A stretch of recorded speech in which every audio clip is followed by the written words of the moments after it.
নমস্কার, আমি অসীম নায়ক, আমার ইউটিউব চ্যানেল স্বাগত।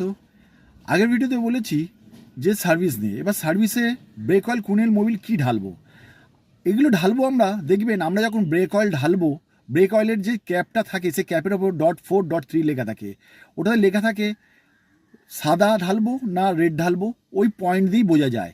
এবং কুনেল দেখবেন একটা রেডি কুনেল পাওয়া যায় আর একটা ডিস্টিল ওয়াটার মেশানো কুনেল পাওয়া যায়। আমরা ওই কুনেলগুলো দেখে নেবো বা ব্রেক অয়েলটা দেখে নেবো। কুনেলটা আমাদের গাড়িতে আগে কি ঢালা ছিল, গ্রিন না রেড, সেটা দেখে নেবো।